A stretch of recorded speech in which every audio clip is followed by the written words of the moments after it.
शुरू करते हैं bank reconciliation statement. Bank reconciliation statement 11 के लिए एक अच्छा चैप्टर माना जाता है। और बैंक रिकॉन्सिलिएशन स्टेटमेंट का अगर हम लोग मीनिंग को समझेंगे तो सबसे पहले हमें जानना होगा व्हाट इज बैंक। बैंक एक इंस्टीट्यूशन है जहां पर हम अपने सेविंग्स को डिपॉजिट सकते हैं और जब जैसे जैसे हमें जरूरत पड़ती है हम इन पैसों को विथड्रॉ भी कर सकते हैं और इसके बदले में बैंक हमें इंटरेस्ट भी पे करती है। सो यहां पर हम लोग अपना जो भी पैसा बचता है उसे हम बैंक में जमा कर देते हैं, जरूरत पड़ने पर हम उस बैंक से उस पैसे को विथड्रॉ भी कर लेते हैं। इसका रिकॉर्ड रखना पड़ता है और इसका रिकॉर्ड ऑब्वियसली बैंक अपने पास रखती है और बैंक इसके लिए हमें एक बुक भी प्रोवाइड करती है जिसमें बैंक का सारा डिटेल्स मेंशन होती है। वो बुक्स हमारे घर में पड़ा हुआ होता है, यानी अकाउंट होल्डर के घर में रहता है, जिसे हम लोग पासबुक कहते हैं। लोग समझते हैं कि पासबुक कस्टमर के पास रहता है। यस, कस्टमर्स के पास रहता तो है, लेकिन उसे हम मेंटेन नहीं कर सकते, उस पर हम अपना रिकॉर्ड नहीं कर सकते हैं, उस पर रिकॉर्डिंग बैंक खुद करते हैं। सो बैंक के पास ओरिजिनल कॉपी पासबुक का होती है, उसका एक छाया कॉपी मतलब जेरॉक्स कॉपी या प्रिंट आउट कहो, वो हमारे पास घर में पड़ा हुआ होता है जस्ट देखने के लिए। यानी हम जब भी कुछ ट्रांजैक्शन बैंक के साथ करते हैं तो बैंक अपने पास अपना एक रिकॉर्ड मेंटेन करती है। लेकिन हम बैंक पे भरोसा क्यों करें? या फिर ऐसा भी तो हो सकता है कि बैंक से किसी तरह का कोई मिस्टेक हो जाए, या फिर मान लीजिए कि हम एक अच्छे पैसे वाले व्यक्ति हैं और हमारे पास उतना समय नहीं है कि हम अपने सारे ट्रांजैक्शंस को खुद देखभाल कर सके। हमने एक अकाउंटेंट एज ए कैशियर के रूप में अपॉइंट किया हुआ है, यानी हमारे सारे बैंकिंग ट्रांजैक्शंस, हमारे बैंक में जो कुछ भी पैसा है या हमारे ऑफिस में जो भी पैसा अवेलेबल है उसका सारा रिकॉर्ड हमारा कैशियर मेंटेन करती है। तो ऐसा भी तो हो सकता है कि कैशियर कुछ फ्रॉड करे, कैशियर से कुछ मिस्टेक्स हो, यानी कैशियर के द्वारा एक कैश बुक मेंटेन किया जाता है जिसमें वो कैश और बैंक का सारा डिटेल्स का रिकॉर्ड रखती है। यानी हम खुद भी हमारे अकाउंटेंट के द्वारा बिजनेस के सारे पैसों का हिसाब किताब रखने को कहते हैं। और वो व्यक्ति जिसको हम कैशियर कहते हैं वो क्या करता है, हमारा जो भी ऑफिस में कैश अवेलेबल है, हमारा जो भी पैसा बैंक में डिपॉजिटेड है, उसका सारा रिकॉर्ड मेंटेन वो व्यक्ति करता है, मीन्स कैशियर करता है। और बैंक के साथ जो भी डिपॉजिट्स है, बैंक के साथ जो भी ट्रांजैक्शन हो रहा है, साथ में बैंक तो अपना एक रिकॉर्ड रखती ही है।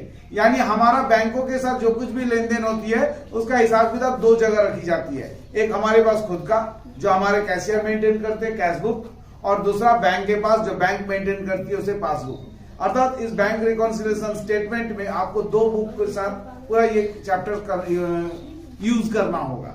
यहाँ पर दो बुक है, एक है पासबुक और दूसरा है कैश बुक। कैश बुक कौन मेंटेन करता है, किसके पास रहता है? ग्राहकों के पास। और पासबुक किसके पास रहता है? रहता तो ग्राहकों के पास है, लेकिन उसको मेंटेन कौन करता है? ऑब्वियसली बैंक मेंटेन करता है। तो चलो, हमारा बैंक में पैसा जमा होता है, वहां से पैसा आवश्यकता पड़ने पर निकाली जाती है और इसका हिसाब सिर्फ हमारे ही पास नहीं, बैंक 100% अपने पास रखती है। तो क्यों ना हम हर 2 महीना 3 महीना के अंतर में, डिफरेंस में, हम अपना कैशबुक का बैलेंस को बैंक द्वारा रखा गया पासबुक का बैलेंस से मिला लिया जाए। उचित यही होता है कि बैंक बैलेंस अगर बता रहा है कि बैंक में मेरा 50,000 रुपया डिपॉजिट है, तो ऑब्वियसली मेरे द्वारा जो रखा गया पास कैशबुक है उसमें भी बैलेंस 50,000 बताना चाहिए या नहीं? अगर हिसाब दो जगह रखी जा रही है तो दोनों का हिसाब सेम आना चाहिए। हमारा कैशबुक में अगर 50,000 बैलेंस है तो बैंक का बुक में भी, यानी पासबुक में भी बैलेंस 50,000 आना चाहिए या नहीं? आना चाहिए। लेकिन किसी कारणवश अगर बैंक बैलेंस 50,000 है और हमारा कैशबुक का बैलेंस कुछ और है, यानी बिलो 50,000 है या अबव 50,000 है, तो वहां पर मेरा एक शक बन जाता है। वो शक इस बात का कि गलती कहीं ना कहीं हुई है, क्योंकि अगर दोनों का बैलेंस इक्वल नहीं है तो या तो मेरे कैशियर के द्वारा कोई मिस्टेक हुआ होगा, या जानबूझकर हमें धोखा दे रहा होगा, या फिर बैंक से कोई मिस्टेक हो रही होगी। तो किसका मिस्टेक्स है, बैंक का मिस्टेक्स है या कैशबुक का मिस्टेक्स है? इसका पता तो लगाना पड़ेगा और इसका पता लगाने के लिए हम लोगों को एक स्टेटमेंट तैयार करना पड़ता है जिसे हम लोग बैंक रिकॉन्सिलिएशन स्टेटमेंट कहते हैं। सो फाइनली अगर हम लोग एक सेंटेंस में या 2-3 सेंटेंस में इसका मीनिंग को एक्सप्लेन करेंगे तो क्या कहेंगे? When the cash book balance and passbook balance are not tallied each other, what statement will be prepared to show the causes of difference between cash book and passbook? हम लोग खुद, अगर दोनों का बैलेंस एक दूसरे के साथ मैच नहीं कर रहा है तो क्यों मैच नहीं कर रहा, इसका कारणों को पता लगाना होगा ना।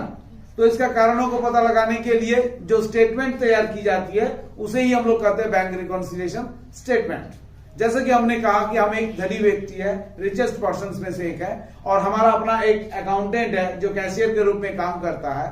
आज अगर मान लो मेरा बैंक का बैलेंस कुछ बता रहा है और मेरा कैशियर के द्वारा रखा गया कैशबुक का बैलेंस कुछ और बता रहा है, तो हम सवाल किसके ऊपर उठाएंगे, अपना कैशियर के ऊपर उठाएंगे, अपना कैशियर से सवाल करेंगे क्या वजह है कि आपका बैलेंस कुछ और बता रहा है और बैंक का बैलेंस कुछ और बता रहा है। इसका जवाब किसको देना पड़ेगा, ऑब्वियसली हमारा कैशियर को। तो हमारा कैशियर का क्या फर्ज बनता है, वो बनाएगा एक बैंक रिकॉन्सिलिएशन स्टेटमेंट। वो साबित करेगा कि पासबुक का बैलेंस और कैशबुक का बैलेंस क्यों बराबर नहीं है, और उसे एक स्टेटमेंट में बनाकर वो हमारे सामने रिप्रेजेंट करेगा कि सर देखिए इन दोनों का बैलेंस आने के पीछे क्या क्या कारण हैं जिसके वजह से दोनों का बैलेंस मैच नहीं कर रहा है। तो इस स्टेटमेंट को ही हम लोग कहते हैं बैंक रिकॉन्सिलिएशन स्टेटमेंट। ये बैंक रिकॉन्सिलिएशन स्टेटमेंट बनाने के लिए आपको एक पर्टिकुलर ड्यूरेशन को लेना होगा। यानी अगर आप मान लेते हैं कि 30 जून को बैंक रिकॉन्सिलिएशन स्टेटमेंट बना रहे हैं, यानी अप टू 30 जून तक आपका जो कुछ भी लेन देन बैंक के साथ हुई है उस पर फोकस करना है। 30 जून के बाद यानी नेक्स्ट डे 1 जुलाई को क्या ट्रांजैक्शन हुए हैं, बैंक का पासबुक में क्या लिखा गया, हम कैशबुक में क्या लिखे हैं 1 जुलाई को, उससे हमको कोई लेना देना नहीं है। क्यों नहीं है, क्योंकि हम लोग कब मिला रहे हैं 30 जून को। तो 30 जून तक जो कुछ भी कैशबुक और पासबुक में हुई होगी उस पर फोकस करेंगे, ना कि 30 जून के बाद। इसीलिए हम लोग जब भी बैंक रिकॉन्सिलिएशन स्टेटमेंट बनाते हैं उसके ठीक नीचे हम लोग लिख देते हैं एज ऑन 30 जून 2021, 20 कुछ भी वो डेट को हमको शो करना पड़ता है, जो इंडिकेट करता है कि ये बीआरएस कब तक का बीआरएस है, यानी कब तक का हम लोग रिकॉन्सिलिएशन कर रहे हैं। ठीक है। और सबसे इंपॉर्टेंट बात जो है, जब भी आप बैंक रिकॉन्सिलिएशन स्टेटमेंट बनाओगे तो क्वेश्चन में जो क्वेश्चन आपको दी जाएगी वहां पर या तो पासबुक का बैलेंस या फिर कैशबुक का बैलेंस, किसी एक का बैलेंस डेफिनेटली देना होगा। अगर पासबुक का बैलेंस दिया हुआ है तो हम लोग बैंक रिकॉन्सिलिएशन स्टेटमेंट पासबुक का बैलेंस को बेस मानकर सॉल्व करेंगे। मींस बैंक रिकॉन्सिलिएशन स्टेटमेंट बनाने के लिए आपको किसी एक का बैलेंस का सहारा लेना पड़ेगा, या तो पासबुक का बैलेंस का सहारा ले लो या फिर कैशबुक का बैलेंस का सहारा लेना पड़ेगा। और वो डेफिनेटली आपका क्वेश्चन में शुरू से लेकर अंत तक आप बढ़िया से रीड करना, कहीं ना कहीं आपको पासबुक या फिर कैशबुक का बैलेंस दिया हुआ मिलेगा। आपको पता होना चाहिए कि ये बैलेंस प्लस बैलेंस भी हो सकती है और ये बैलेंस माइनस बैलेंस भी हो सकता है, क्योंकि आपने पढ़ाई होगा बीएसटी में कि बैंक अकाउंट जो होते हैं, बैंक में जब हम अकाउंट खोलवाते हैं तो कई तरह के अकाउंट होते हैं, उसमें करंट अकाउंट भी होती है और उस करंट अकाउंट में बैंक ओवरड्राफ्ट फैसिलिटीज भी होती है। यानी कभी कभी आपका बैंक का बैलेंस प्लस बैलेंस भी हो सकता है और माइनस बैलेंस भी हो सकता है। आपका कैशबुक का भी balance plus balance minus balance कुछ भी हो सकता है। तो आप कैसे समझोगे कि आपका बैंक का जो बैलेंस बताया जा रहा है वो प्लस बैलेंस है या माइनस बैलेंस। जैसे कि हमने कहा कि क्वेश्चन में या तो कैशबुक का बैलेंस या तो पासबुक का बैलेंस, किसी एक का बैलेंस जरूर दिया हुआ रहेगा। चलो मान लेते हैं कि पासबुक का बैलेंस क्वेश्चन में दिया हुआ है, तो पासबुक का डेबिट बैलेंस भी हो सकता है और पासबुक का क्रेडिट बैलेंस भी हो सकता है। अगर पासबुक का क्रेडिट बैलेंस दिया हुआ है तो आपको याद रखना है, इसका मतलब आपका बैंक में बैलेंस प्लस बैलेंस बता रही है। अगर पासबुक का बैलेंस डेबिट बैलेंस बता रही है, डीआर बैलेंस, तो आपको समझना होगा कि आपका बैंक में माइनस में है, यानी आपका बैंक के ऊपर कर्ज है, लोन है, ओवरड्राफ्ट है, यानी आपको बैंक को पैसा वापस करना होगा। अगर पासबुक का बैलेंस डेबिट बैलेंस बता रहा हो तब। जस्ट रिवर्स कैशबुक में, अगर कैशबुक का बैलेंस डेबिट बैलेंस बता रहा है तो समझ लो कि आपका पैसा बैंक में डिपॉजिट्स है। अगर आपका कैशबुक का बैलेंस क्रेडिट बैलेंस बता रहा है तो जस्ट रिवर्स, आपको समझ लेना होगा कि आपका कैशबुक कर रहा है कि आपका बैंक के ऊपर कर्ज है, उधार है, ओवरड्राफ्ट है। तो आपको ये हमेशा याद रखना होगा, पासबुक का क्रेडिट और कैशबुक का डेबिट दोनों प्लस बैलेंस को इंडिकेट करता है, और पासबुक का डेबिट और कैशबुक का क्रेडिट ये दोनों माइनस को इंडिकेट करता है। तो आपको समझ में याद रखना पड़ेगा। फिर से एक बार हम बोल देते हैं, पासबुक का डेबिट बैलेंस माइनस बैलेंस होती है, पासबुक का क्रेडिट बैलेंस प्लस बैलेंस होता है, कैशबुक का डेबिट बैलेंस प्लस बैलेंस होता है, कैशबुक का क्रेडिट बैलेंस माइनस बैलेंस होता है। इसे आपको याद रखना है, क्योंकि बैंक रिकॉन्सिलिएशन स्टेटमेंट में सबसे पहले हमको इनमें से किसी एक का बैलेंस ऑब्वियसली गिवन दिया हुआ रहेगा क्वेश्चन में, आपको उसे देख लेना होगा कि किसका बैलेंस दिया हुआ, पासबुक का या फिर कैशबुक का, प्लस बैलेंस दिया हुआ है या फिर माइनस बैलेंस पड़ेगा। चलो हम आपको फॉर्मेट खींच कर दिखाते हैं कि पासबुक का फॉर्मेट किस प्रकार का होता है। देखिए हम लोग सबसे ऊपर में हम लोग लिखते हैं बैंक रिकॉन्सिलिएशन स्टेटमेंट, ये हमारा हेडिंग हो गया। और इसके ठीक नीचे एज ऑन, वहां डेट मेंशन करेंगे, जैसे कि हमने एग्जांपल के रूप में लिया 30 जून सपोज 2020, यानी 30 जून 2020 तक जो कुछ भी लेन देन बैंक के साथ हुई है उस पर फोकस करना है। यहां पर अमाउंट का 2 कॉलम बनेगा, एक प्लस का कॉलम और एक माइनस का। ये प्लस का कॉलम है और ये माइनस का कॉलम है, और ये हो गया पार्टिकुलर, ये हो गया particular. So this is the format of bank reconciliation statement. First of all, the date is important. On which day we are preparing the bank reconciliation statement, that is 30th June 2020. Then you have to write it here at the base balance. Base balance means whatever the balance are given in the question, like passbook balance, cash book balance, passbook का debit balance, passbook का credit balance, कुछ ना कुछ तो दिया रहेगा। Let example के रूप में हम लोग ले लेते हैं कि cash book balance, bank balance, यहाँ पर आप हमेशा लिखोगे बैंक बैलेंस, ये कॉमन है, इसको आपको याद रखना है। बैंक बैलेंस एज पार्ट, यानी यहां तक आप एकदम स्ट्रेट कट लिख लो। अब क्वेश्चन में देखो किसका बैलेंस दिया हुआ, अगर कैश बुक का बैलेंस है तो आप यहां लिख दो कैश बुक, यानी बैंक का बैलेंस कैश बुक के अनुसार। अगर डेबिट बैलेंस दिया हुआ है तो आपको प्लस में लिखना है। चलो हम मान लेते हैं कि 1000 रुपया, यानी अगर कैश बुक का डेबिट बैलेंस दिया हुआ है तो कैश बुक का डेबिट बैलेंस का मतलब हो गया प्लस बैलेंस, ठीक है।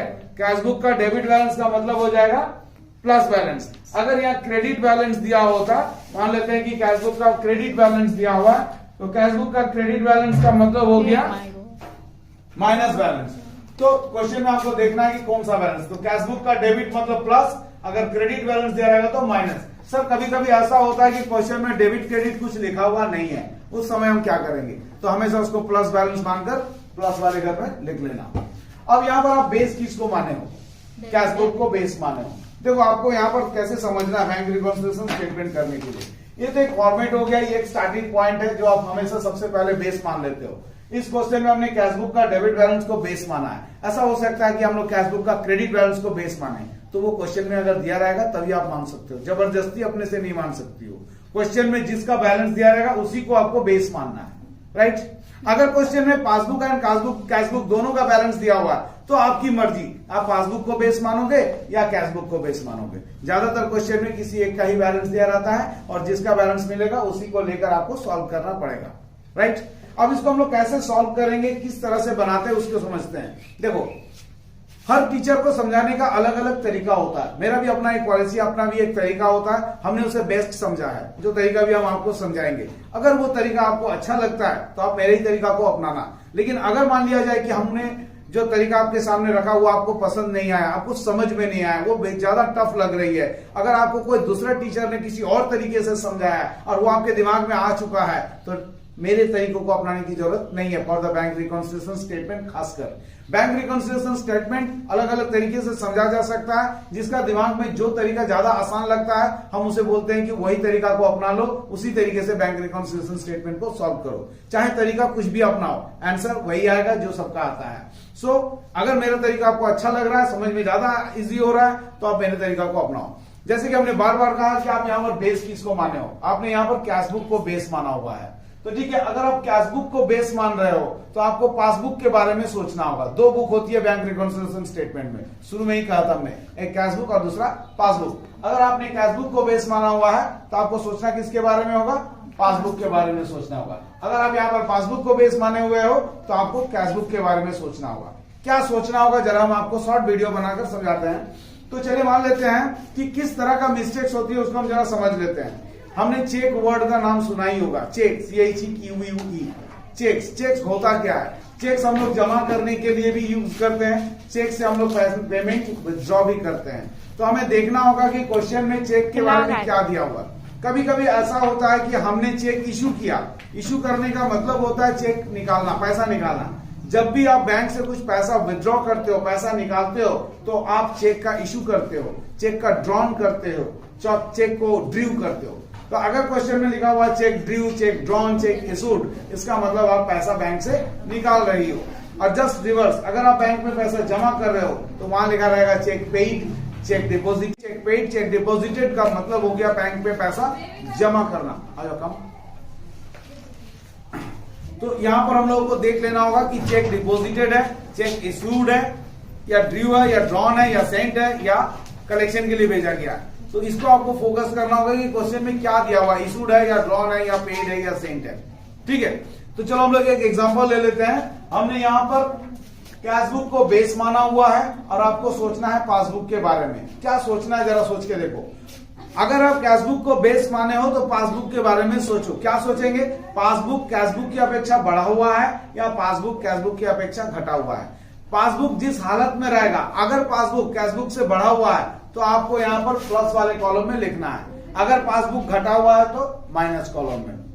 बेस किसको माने हैं? कैशबुक को। सोचेंगे किसके बारे में? पासबुक के बारे में। चलो एक एग्जांपल लेते हैं। चेक इशूड 1000, चेक इशू किया हमने कितने का? 1000, but not presented for payment.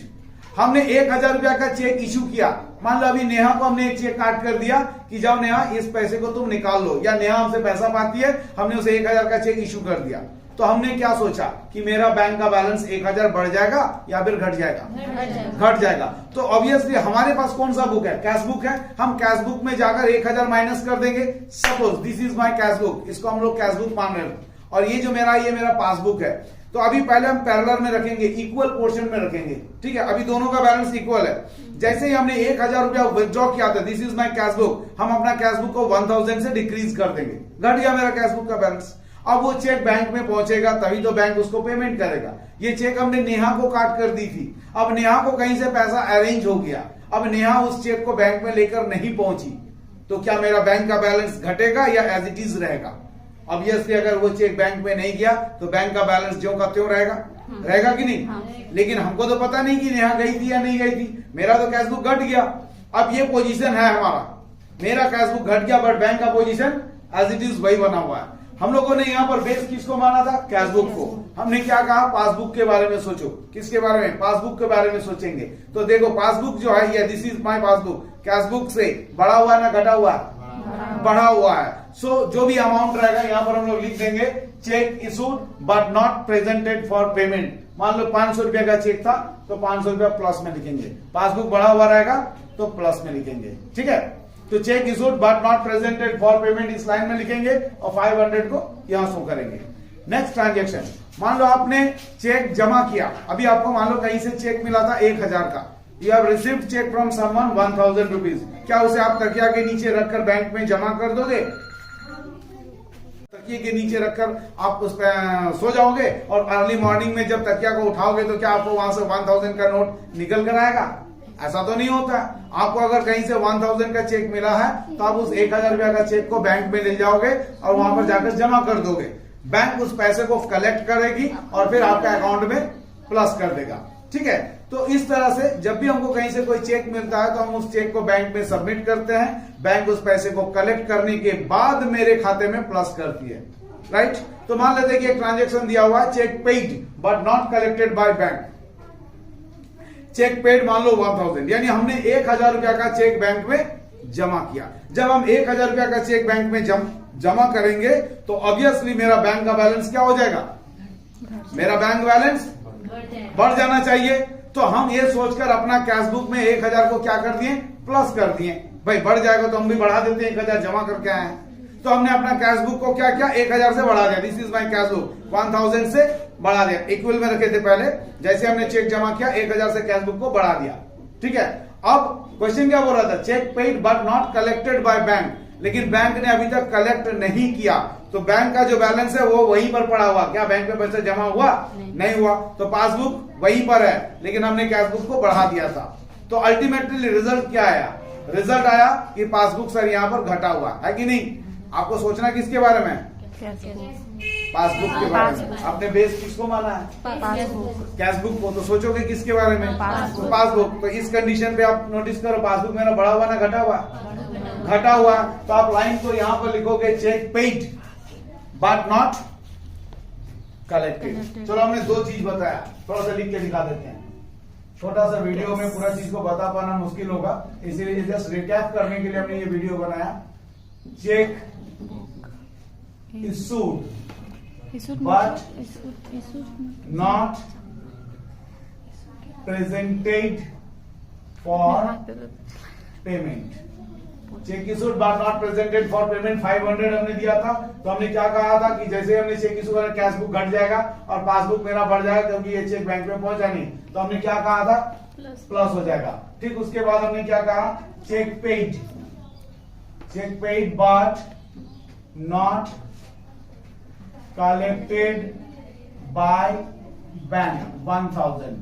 तो यहां पर क्या कर रहा था कि हमने एक चेक 1000 रुपया का चेक बैंक में जमा किया, यानी हमने अपना कैश बुक को बढ़ा दिया, लेकिन बैंक में अभी तक जमा नहीं हुआ, अर्थात यहां पर मेरा पासबुक घटा हुआ है। तो हमने जो भी कहा था पासबुक घटा दो, बार बार फोकस करो, आपने कैश बुक को बेस माना, सोचना है पासबुक के बारे में। पासबुक बढ़ा हुआ है तो प्लस घर में, पासबुक अगर घटा हुआ है तो माइनस घर में। मान लेते हैं कि आप पैसा बैंक में जमा करते हो तो ऑब्वियसली बैंक इस पर आपको ब्याज देती है कि नहीं? तो क्या बैंक आपके घर में आके नॉक करके बता के जाती है कि आपने आपका खाता में इंटरेस्ट ऐड कर दिया? नहीं बताती है। तो इस तरह का मान लो interest credited by bank but not recorded in the cash book. Interest को बैंक ने क्रेडिट कर दिया, this is cash book passbook, right? Bank में जमा हो गया, तो जैसे ही पासबुक में इंटरेस्ट जमा होगा पासबुक का खाता बढ़ गया, but not recorded in the cash book, cash book में कुछ नहीं हुआ। तो यहां पर मेरा पासबुक बढ़ा हुआ ना घटा हुआ है? बढ़ा हुआ है, तो हम लोग यहां पर बढ़ा देंगे। Interest credited by bank but not recorded in the cash book में रिकॉर्ड नहीं हुआ, तो इससे मेरा कैश बुक क्या हो गया, सॉरी पासबुक क्या हो गया, बढ़ गया। मान लेते हैं 100 रुपया, 100 रुपया से पासबुक बढ़ गया, कोई दिक्कत?